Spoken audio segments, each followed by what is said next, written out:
လေးပေါ့နော်နှစ်တစ်လေးဆိုတော့ဒီမှာပေါ့နော်တစ်တစ်လုံးနှစ်တစ်လုံးလေးတစ်လုံးပေါ့နော်ဒါကတော့အနည်းဆုံးတော့အပြီးပေါင်းတာပေါ့နော်အဲ့ဒီ5 6လုံးကဲဒါဆိုလို့ရှိရင်ဒီတစ်ပတ်အတွက်ကြည့်လိုက်ရအောင်ဗျာဒီနေ့တော့ကျွန်တော်တွက်နီရဲ့ထိုးခွက်ရဲ့တင်ပေးလိုက်ပါမယ်လို့တရက်8လ2026အတွက်ပေါ့နော်ဆိုတော့ဒီမှာကြည့်လိုက်ရအောင်ဗျာဒီမှာဆိုလို့ရှိရင်ကျွန်တော်တို့ထိုင်းတီတရားဝင်6လုံးလုံးကိုယူမယ်ပြီးွားရင်အောက်တိုင်းနှလုံးကိုလည်းယူမှာပေါ့နော်ဒီမှာထားလိုက်ပါတော့ဒီမှာပဲကျွန်တော်တွက်ပြလိုက်တော့မှာကြာနေမှာမဟုတ်လို့ဒီမှာဆိုလို့ရှိရင်ထိုင်းတီအရှိ3လုံးကထိတ်ကိုယူမယ်ပြီးွားရင်ထွက်ကနန်းရဲ့အလဲထိုင်ကိုယူမယ်ပြီးရင်အနောက်ထိုင်းတီအောက်တိုင်းနှလုံးကနန်းထိတ်ကိုယူမယ်ပြီးရင်အောက်တိုင်းနှလုံးကနန်းအပိတ်ကိုယူမယ်ပြီးွားရင်အရှိ3လုံးရဲ့အလဲရဲ့နောက်ပိတ်ရဲ့ယူမယ်ပြီးွားရင်ထွက်ကနန်းရဲ့အလဲရဲ့နောက်ပိတ်ရဲ့ယူမှာပေါ့နော်ပြီးရင်အဲ့ဒါတွေကိုဒီကပုံတေး4 5လေးအိတ်တာနဲ့ပြန်ပေါင်းပါပေါ့နော်ဆိုတော့ဒီမှာဆိုလို့ရှိရင်9ရဲ့ဒီမှာဆိုလို့ရှိရင်ခွန်2ခါပေါင်းပေါ့နော်ဒီမှာခွန်2ခါပေါင်း14နဲ့5ပေါင်း19နဲ့4ပေါင်း20နဲ့3 23နဲ့6နဲ့ပေါင်းဆိုတော့29နဲ့4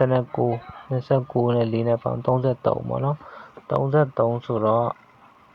ဒီမှာဆိုလို့ရှိရင်ကျွန်တော်တို့က35လို့ယူမှာပေါ့နော်35ပြီးရင်ဒီမှာဆိုလို့ရှိရင်3နဲ့6ပေါင်း9ဒီမှာ14နဲ့ဆိုတော့23နဲ့5ပေါင်း28ပေါ့နော်28ဆိုတော့83ညာလို့ယူမှာပေါ့နော်ကဲဒီမှာဆိုလို့ရှိရင်6ရဲ့9ရဲ့ပေါင်း73ရဲ့4ပေါင်း18ပေါ့နော်18ဆိုတော့ခွန်9တက်လို့ယူမှာပေါ့နော်ခွန်8လည်းမယူနဲ့ခွန်5လည်းမယူနဲ့ခွန်9တက်လို့ယူပါအောင်ဆိုတော့အဲ့ဒီပတ်မှာထွက်သွားတာက38ခွန်ပေါ့နော်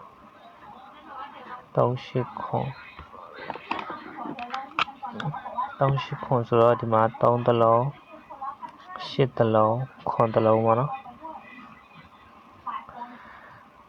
ပြီးရင်ဒီမှာဆိုလဲဒီတိုင်းပဲပေါ့နော်ဒီမှာဆိုတစ်ကိုယူမယ်8နှစ်ခါဆိုတော့16နဲ့16နဲ့ပေါင်း33နဲ့4နဲ့ပေါင်း38ပေါ့နော်38ဆိုတော့ခွန်8 9ဆိုတော့ခွန်9ပေါ့နော်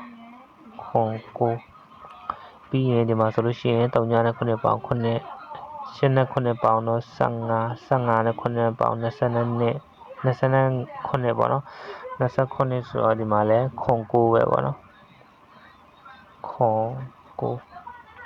ပြီးရင်ဒီမှာဆိုလို့ရှိရင်ခွန်ရပေါင်း14ရဲ့ဒီမှာ4နဲ့ပေါင်း18ဆိုတော့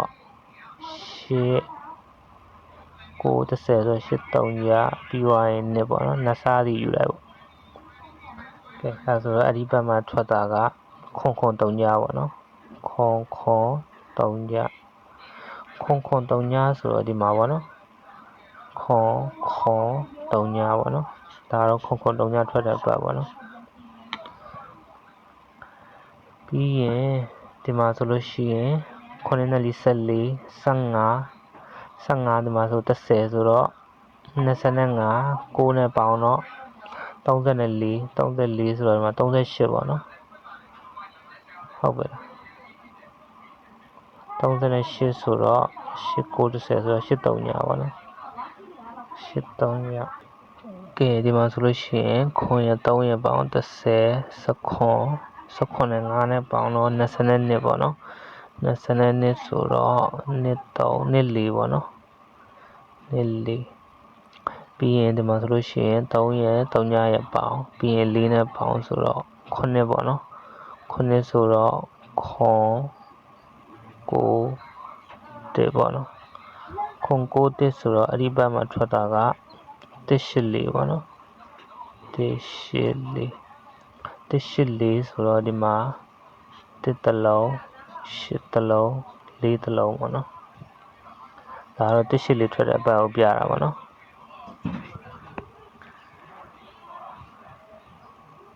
ကဲပြီးရင်ဒီမှာဆိုလို့ရှိရင်8နဲ့4 16 18နဲ့ဒီမှာ4နဲ့ဆို22နဲ့16နဲ့ပေါင်း30နဲ့8ပေါ့နော်38နဲ့4နဲ့ပေါင်းတော့40နဲ့2ပေါ့နော်42ဆိုတော့2 3 4ပေါ့နော်ကဲဒီမှာဆိုလို့ရှိရင်8နဲ့9ပေါင်း15နဲ့8နဲ့ပေါင်းတော့23 29 5နဲ့ပေါင်း32ဆိုတော့ဒီမှာလည်း2 4ပဲပေါ့နော်2 4ပြီးရင်ဒီမှာဆိုလို့ရှိရင်ခွန်ရ4ရပေါင်း17နဲ့4နဲ့ပေါင်းတော့15ပေါ့နော်15ဆိုတော့5 6ခွန်ဆိုတော့5ခွန်9ပေါ့နော်5ခွန်9ဆိုတော့အဲ့ဒီဘက်မှာထွက်တာက4 9 5ပေါ့နော်4 9 5ဆိုတော့ဒီမှာ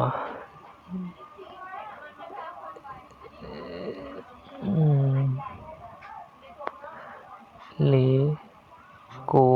5ပေါ့နော်ဒီမှာတော့4နှလုံးပူရတာပေါ့နော်ကဲကိုရီမားတွေပေါ့နော်ကိုတို့မာတို့ကကြိုက်မှပဲထိုးစေချင်ပါတယ်လို့ပေါ့နော်ကျွန်တော်ကတော့အတင်းမတိုက်တော့ပါဘူးကိုကြိုက်တာကိုလုံနိုင်ပါတယ်လို့နော်ဒါကတော့ကျွန်တော်မြင်တာတွေ့ရလေးကျွန်တော်ဒီတိုင်းတင်ပေးအောင်တက်ပါပဲလို့နော်ဒီဟာတွေထိုးချင်လဲထိုးပါဒါမှမဟုတ်ကျွန်တော်တင်ပေးတဲ့ကတ်ကိုလည်းရွေးပြီးထိုးချင်လဲထိုးပါနော်အဲ့ဒါတော့ကိုတို့မာတို့ရဲ့သဘောပါလို့ကျွန်တော်ကတော့စေတနာနဲ့ဒီတိုင်းတွေ့တာမြင်တာလေးတွေဒီတိုင်းတင်ပေးအောင်တက်ပါပဲလို့အဲ့ဒါတော့ကျွန်တော်နားလည်စေချင်ပါတယ်ကျွန်တော်တင်ပေးတာကိုမကြိုက်ရင်လည်းကြော်ပေါ့နော်ကျွန်တော်စေတနာကိုကျေးဇူးမတင်အောင်မစော်ကားပါနဲ့လို့ပြောချင်ပါတယ်ကဲဒါဆိုလို့ရှိရင်ဒါကတော့အခုပြီးခဲ့တဲ့ဘတ်ထော်ကနှစ်တလီတော့ဟာပေါ့နော်ဒီမှာဆိုလို့ရှိရင်9နဲ့9ပေါင်း18နဲ့9နဲ့ပေါင်း25 6နဲ့ပေါင်းတော့31 4နဲ့ပေါင်းတော့35ဒီမှာ4နဲ့ထပ်ပေါင်းတော့39ပေါ့နော်39ဆိုတော့90ဆိုတော့9တက်ပေါ့နော်တကယ်ဒီမှာဆိုလို့ရှိရင်9တက်ပေါင်း6နဲ့9နဲ့ပေါင်း15 20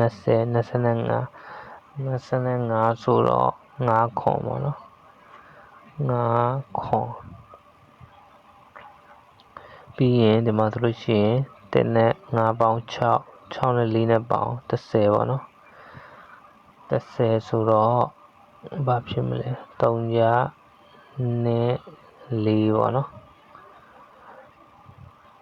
3ကြနဲ့4ဆိုတော့ဒါအခုပြီးခဲ့တဲ့ဘက်ထော်ရတာပေါ့နော်နဲ့4ပေါ့နော်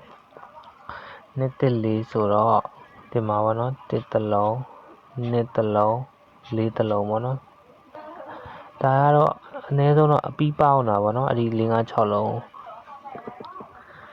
ကဲဒါဆိုလို့ရှိရင်ဒီတစ်ပတ်အတွက်ကြည့်လိုက်ရအောင်ဗျာ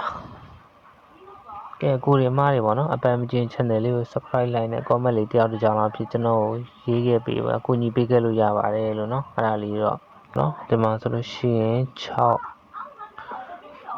ဆိုတော့ဒီမှာ1နဲ့1ပေါင်း2ဆိုတော့8နဲ့9ပေါင်းတော့15နဲ့ဒီမှာ1နဲ့ခါဆိုတော့2ဆိုတော့18နဲ့4နဲ့ပေါင်းတော့21ပေါ့နော်21ဆိုတော့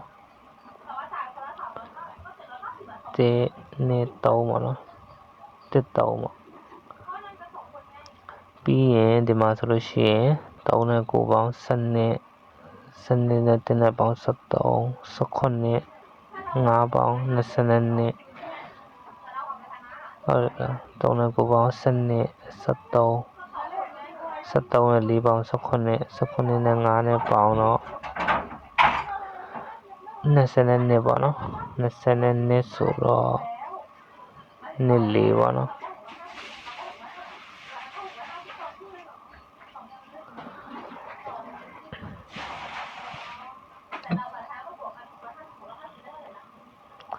ကဲဒါဆိုလို့ရှိရင်ဒီမှာဆိုလို့ရှိရင်9ရယ်4ရယ်ပေါင်းမယ်13နဲ့4နဲ့ပေါင်း18ဆိုတော့ခွန်9တေပေါ့နော်ကဲဒါတော့ဒီတစ်ပတ်တော့ပေါ့နော်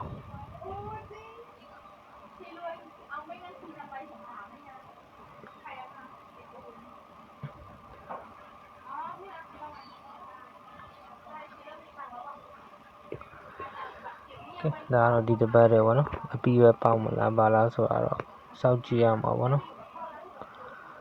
ဘာဖြစ်ချင်းချင်းပြီးသုံးပါလို့ပြောချင်ပါတယ်နော်အားလုံးပဲကံကောင်းကြပါစေလို့ဆုတောင်းပေးပါတယ်ဗီဒီယိုဆောင်ကြည့်ပြီးလို့ကျေးဇူးတင်ပါတယ်လို့ကဲဒါလေးထိုးချင်လဲထိုးမထိုးဆိုလဲကျွန်တော်တင်ပေးတာစောက်ပြီးထိုးချင်လဲထိုးပါနော်အဲ့ဒါတော့